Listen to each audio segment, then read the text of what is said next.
अस्सलाम वालेकुम क्लास, कैसे हैं आप लोग सब। उम्मीद करते हैं कि आप सब खैरियत से होंगे। क्लास, आज का जो लेक्चर है इसमें हमने डिस्कशन करनी है जो प्रीवियस जो हम डिस्कशन कर रहे थे legal framework of Islamic capital market.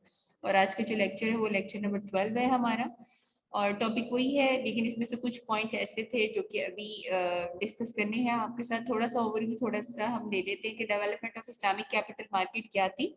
So since almost a decade ago, when the first Islamic private debt securities (IPDS), ठीक है, इनको इस्लामिक प्राइवेट डेट सिक्योरिटीज कहते हैं, was issued, the ICM has developed and produced a wide range of equity product, debt securities and managed funds.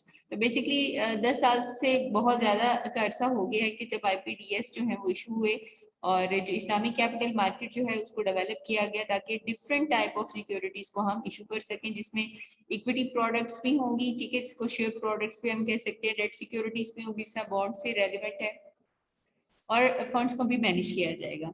There can be doubt that the government is intent on shaping Malaysia into a leading international capital market center. तो basically ये doubt हो रहा था कि government जो है basically Malaysian जो government है वो इस्लामिक कैपिटल मार्केट सेंटर बनाना चाह रही है, जो कि बहुत ज़्यादा इन्होंने प्रोग्रेस भी की और इन्होंने बहुत सारे जो है रेगुलेशंस भी इशू किए regarding the Islamic capital market.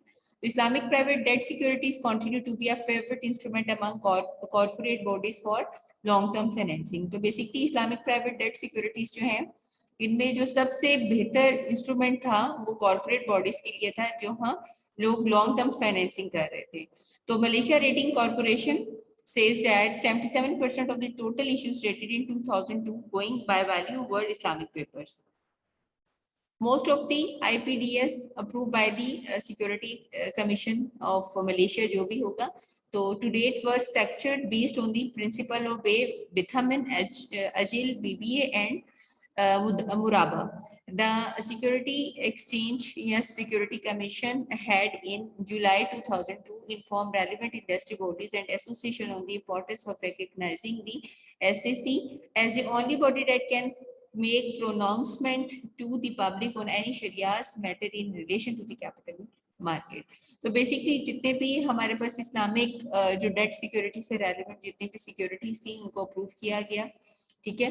और बीबीए जो है ये बेसिकली बे मिथामिल एजिल है, जिसमें हम सेल की बेसिस के ऊपर जो है वो सिक्योरिटीज को सेल करते हैं. मुराबा आपको ऐसा कुछ पता है कि ये जो है ये सेल का ही कॉन्ट्रैक्ट है.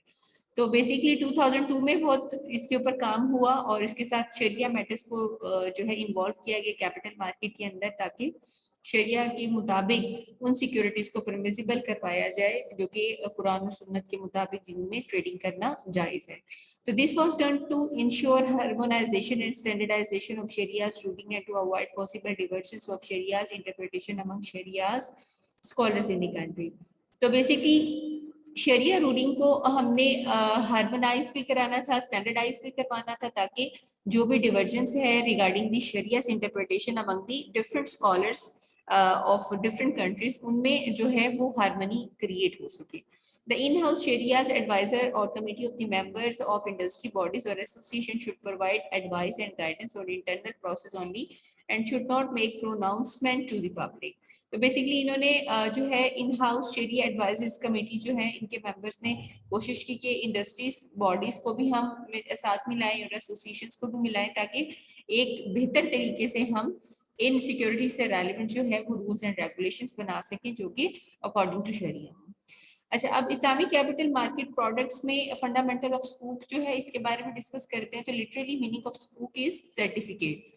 Technically, Scoop refer to securities, notes, paper, or certificate with feature of liquidity and tradability. The Scoop are structured based on the specific contract of exchange of Sharia compliant assets. It is applying in the various Sharia's principles such as Baymatham, Alajil, Muraba, Ijara, Mudarba, and Musharka that allow the investor to earn profit from the transaction. And it is regulated by the SC through the framework provided under the guidance on the offering of Islamic securities.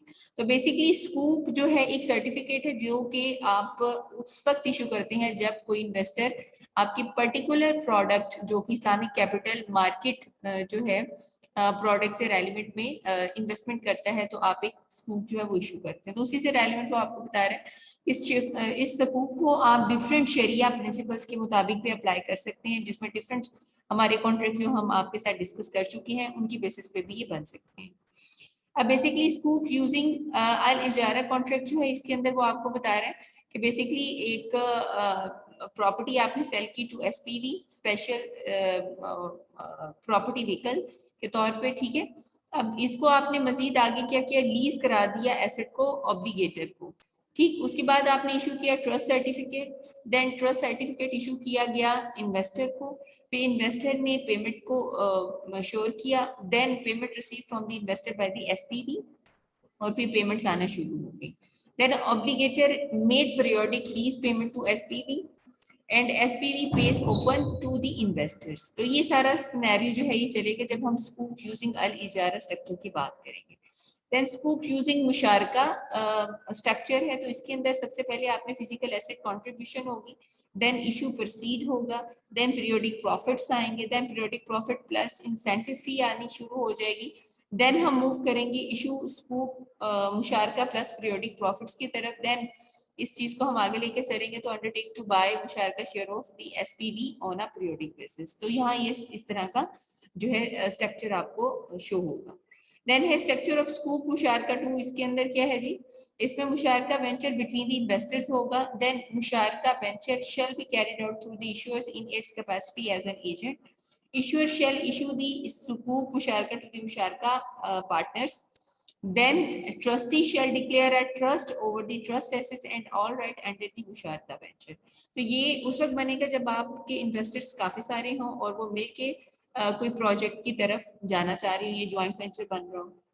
Exchangeable scoop structure है, तो इसमें आपके सामने है कि investor है, issuers है, SPV different companies का भी हो सकता है, ठीक है, ये डिफरेंट एसेट्स भी हो सकते हैं। कंपनी आपकी जो है एक ऑब्लिगर होगी और एक आपकी कंपनी जो कि इन सारी चीजों को डील कर रही होगी। Then exchangeable scoop structure exchangeable mechanism है, तो इसमें इन्वेस्टर या स्कूप होल्डर है, एक्सचेंज एजेंट भी होगा, इशूअर भी है, ऑब्लाइगर और कंपनी जो कि बेसिकली डील कर रही होगी इन सारी चीजों को। इस तरह का देन स्ट्रक्चर आपका शो होगा। स्कूप यूजिंग अल इस्तिस्ना स्ट्रक्चर, इसके अंदर स्कूप होल्डर है, देन स्कूप प्रोसीड करेगा, सेल एसेट्स करेगा, पेमेंट्स मेड होंगी, transfer title to the asset, pay monthly instalments होंगे, SPV page open to the investors होगा, ठीक है। तो यहाँ इस किस्म का स्ट्रक्चर बनेगा। देन शरिया कंप्लाइंट सिक्योरिटीज हैं, इसमें हमने shariah compliant securities are the security of a Bursa Malaysia listed company which as Sharia have been classified as Sharia permissible for investment based on the company's compliance with Sharia principle in term of its primary business and investment activities। तो basically शरिया complaint जितने भी securities हैं वो Bursa Malaysia listed company के अंदर ये securities सारी listed होंगी और ये शरिया के मुताबिक परमिसिबल भी होंगी इन्वेस्टमेंट के लिए, और बेसिकली इन कंपनीज के अंदर जितने भी रूल्स एंड रेगुलेशंस होंगे वो भी शरिया प्रिंसिपल के मुताबिक होंगी। इनका प्राइमरी बिजनेस भी और इन्वेस्टमेंट एक्टिविटीज जितनी भी इस कंपनी से रेलेवेंट होंगी। In the process of determining the Sharia status of listed securities, the SEC developed several basic Sharia criteria as guidance, where the criteria based on the Quran and Sunnah. The SEC gave further consideration to companies that were involved in both Sharia compliant and non-compliant activities by applying the concept of maslaha, public interest and उमम बलबा common plight की बात कर रहा है इसमें। For this purpose specific benchmark and additional criteria were formulated to enable the SEC to determine the shariah status of such companies. तो basically जो जो कंपनीज शरिया कंप्लायंस के मुताबिक सिक्योरिटीज को इशू करने की ऑब्लाइज्ड हैं उनके अंदर कोई भी इस तरह की एक्टिविटी नहीं होनी चाहिए जो कि शरिया के मुताबिक इम्परमिसिबल हो या जिसकी इजाजत ना दी जाए। तो उसी के बारे में वो आपको थोड़ी सी गाइडलाइन इसमें दे रहा है कि कुरान और सुन्नत के मुताबिक आपने क्राइटेरिया अपना सेट करना है। नॉन कंप्लायंट एक्टिविटीज कोई नहीं होनी चाहिए, सारी शरिया कंप्लायंट एक्टिविटीज होनी चाहिए। Structure of the Sharia-based unit trust fund consists of a manager handle the investment and operation of the fund, trustee protect the rights and interest of the unit holder, investor who are entitled to a proportionated interest of the assets of the fund. The obligation of these three parties are spelled out in the deed of the fund. तो basically Sharia-based अगर unit fund है trust fund जिसको हम कह रहे हैं, तो इसके अंदर भी मैनेजर जो है वो इन्वेस्टमेंट को भी और ऑपरेशंस को भी डील करेगा। ट्रस्टी जो है अपना राइट और इंटरेस्ट पर्टिकुलर यूनिट होल्डर्स जो है उसको प्रोटेक्ट कर रहा होगा, और यूनिट होल्डर जो है वो इन्वेस्टर है जिसको आप इंटाइटल कर रहे होंगे प्रोपोर्शनेट इंटरेस्ट के लिए। Type of the fund are as follows, जिसके अंदर पहली टाइप है इनकम फंड। ऑब्जेक्टिव इसका है invest in Islamic fix income securities and huge dividend yielding Sharia compliant shares with a view to pay out most of the return. Suitable for investor with low risk appetite seeking income with some level of growth. तो इसमें एक एक type और उसका objective और कहाँ और किस इन्वेस्टर को सूट करता है वो हम आपको बताते जाएंगे। तो कैपिटल ग्रोथ फंड है, तो इसमें invest in Sharia compliant shares है with a view to maximize capital growth over the long term, और ये इन्वेस्टर जो हाई रिस्क की तरफ जाना चाहते हैं वो इसके अंदर इन्वेस्टमेंट कर सकते हैं। Then है aggressive growth fund, इसमें similar to capital growth fund but with investment in aggressive fast track Sharia compliant shares that promise high return but with the high risk, और यहाँ वो इन्वेस्टर सूट करेगा जो कि हाई रिस्क कैपिटाइट की तरफ जाएगा। Then है बैलेंस फंड, इसके 3 ऑब्जेक्टिव हैं जिसमें income moderate, capital appreciation and capital preservation है। Invest across a broad range of asset category including Sharia compliant shares, Islamic fixed income securities and cash, और suitable वहाँ होगा जहाँ well diversified investors that seeking reasonably safe investment where the risks are lower and which produce average return. Then है index fund, invest in the basket of Sharia compliant shares to track the performance of a selected stock market index, और यहाँ investor जो कि medium to long term capital appreciation की तरफ जाएगा वो यहाँ इन्वेस्टमेंट करेगा। देन है बॉन्ड फंड, तो बॉन्ड फंड इन्वेस्ट जहाँ होगा ये इस्लामिक फिक्स इनकम सिक्योरिटीज है such as Islamic bond and short term money market instruments है, और इन्वेस्टर जो कि seeking greater security in the form of capital preservation and income with minimal risk की तरफ जाएगा। देन है Islamic real estate investment trust, ठीक है। अब the issuance of the real estate investment trust guideline by the SAC has helped kick start the REITs industry in Malaysia. तो basically real estate की जो इंडस्ट्री उसको flourish करने के लिए मलेशिया के अंदर इन जो है ट्रस्ट को इशू किया गया। तो subsequently the SC released the guideline for the Islamic Real Estate Investment Trust to facilitate the introduction of Sharia compliant REITs. The IREITs guideline was set as a global benchmark for the development of IREITs guideline is to provide clear guidance on and new investment opportunities in collective real estate investment through a Sharia compliant capital market instruments. तो basically इन्होंने Islamic real estate investment trust ने आपको guideline दी, और ये guideline जो है ये globally benchmark बनी for the development of REITs guideline के लिए, और जिसमें क्लियर गाइडेंस दी गई और न्यू इन्वेस्टमेंट अपॉर्चुनिटीज के लिए भी बताया गया, लेकिन अकॉर्डिंग टू शरिया कंप्लायंट कैपिटल मार्केट। देन है जी ITFs, ठीक है। ITFs के अंदर जो है they are essentially unit trust fund that are listed and traded on a stock exchange. They are open-ended with a unique in-kind creation and redemption mechanism supported by a system of participating dealer and liquidity provider. तो basically यहाँ वो लोग investment करेंगे जो कि dealers हैं और जो बहुत जल्दी अपने जो सिक्योरिटीज को कन्वर्ट करना चाह रही होंगी कैश के अंदर, तो उनको हम लिक्विडिटी प्रोवाइडर कहते हैं। तो ETFs are listed and therefore their unit can be bought and sold anytime during stock exchange trading hours. Investor buy and sell ETFs units through their stock brokers rather than through unit trust agent. ETFs are index tracking fund. The main difference between a conventional ETF and Islamic ETF is the benchmark index that the Islamic ETF tracks, and Islamic ETF only track an Islamic benchmark index where the index constituents comprises of the companies which are Sharia compliant. तो basically जो conventional आपके पास Islamic exchange fund है वो, और जो आपके पास conventional, इसका basic difference ये है कि इस्लामिक बेंचमार्क इंडेक्स की बेस के ऊपर ट्रेस कर सकते हैं आप इसको, और इसके अंदर इस इंडेक्स के अंदर जितनी भी कंपनीज होंगी वो शरिया कंप्लायंट के मुताबिक काम कर रही होंगी। देन है states and guideline governing Islamic capital market. तो सिक्योरिटी कमीशन एक्ट 1993 के मुताबिक any person who issues offer for subscription or purchase or make an invitation to subscribe for or purchase debenture would record the approval under 32 of the act. SC will act as the sole regulatory authority both in respect of the issuance of security as well as in respect of the registration of prospectuses. In considering proposals by public companies to undertake an issue of debt security, whether convertible or not, company is in need of fund for the expansion of the business activities, for diversification of business to achieve synergy, to refinance its existing borrowing.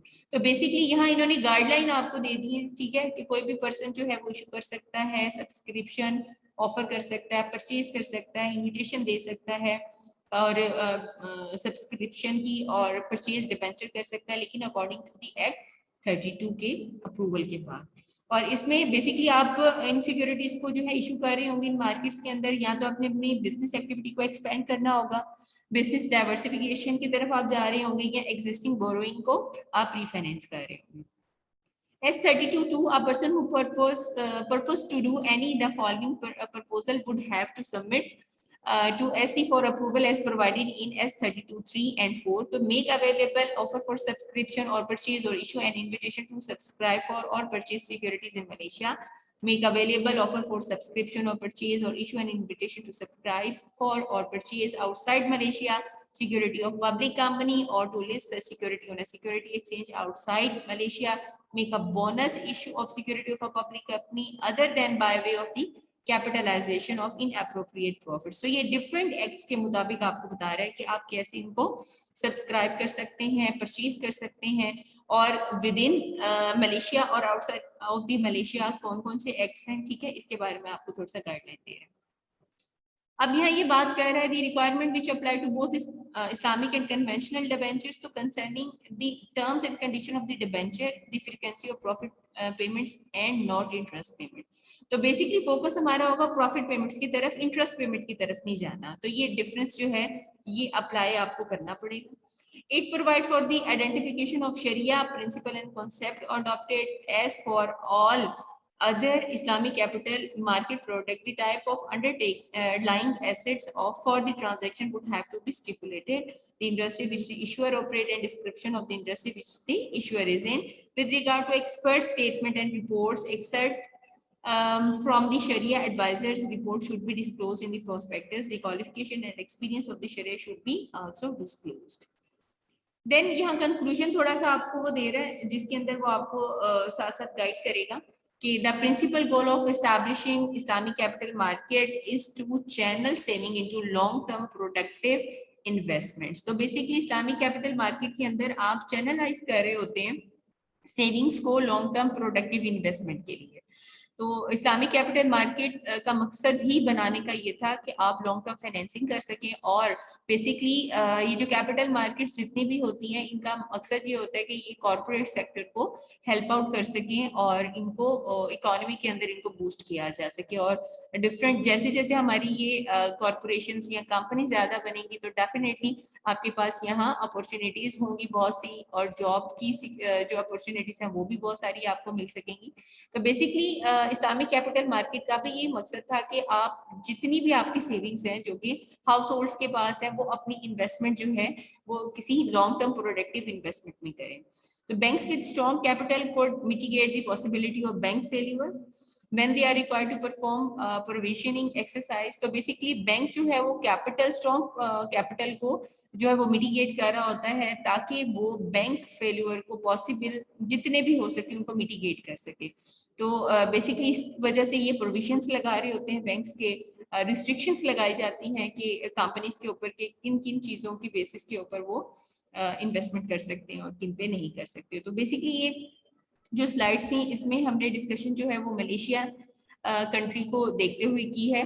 तो इसमें Malaysia के मुताबिक in Malaysia the security commission ऐसी assume a vital and leading role for formulating screening guideline which are applied to all listed companies to determine their halal status।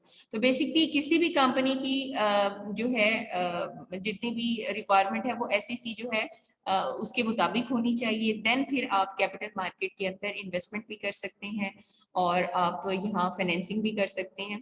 तो basically security exchange commission किसी भी country का ये किस्म की backbone होती है किसी भी कंट्री की इकोनॉमी के लिए। तो मलेशिया के अंदर भी यही है कि सिक्योरिटी कमीशन जो है इसने बहुत वाइटल रोल जो है वो प्ले किया, लीडिंग रोल प्ले किया ताकि इन तमाम गाइडलाइंस को स्क्रीन किया जा सके, फॉर्मुलेट किया जा सके और तमाम लिस्टेड कंपनीज के ऊपर अप्लाई किया जा सके, ताकि ये हलाल स्टेटस के मुताबिक अपनी जो है जितनी भी इन्वेस्टमेंट है उनको शो करें, और अगर इन्हें फाइनेंसिंग की भी जरूरत है तो वो भी हलाल तरीके से अपनी फाइनेंसिंग भी कर सकें। तो क्लास यहाँ तक कि हमारा आज का लेक्चर, तो उम्मीद करते हैं कि बहुत सारी चीजें आपको क्लियर भी हुई होगी। अगर फिर भी कोई एम्बिग्यूटी है तो आप उससे हमारे जो सिलेक्टेड टाइम स्लॉट है उसमें मुझसे डिस्कस कर सकते हैं। तब तक अपना ख्याल रखिएगा। नेक्स्ट लेक्चर में नए टॉपिक्स के साथ आपके साथ डिस्कशन करेंगे। अल्लाह हाफिज।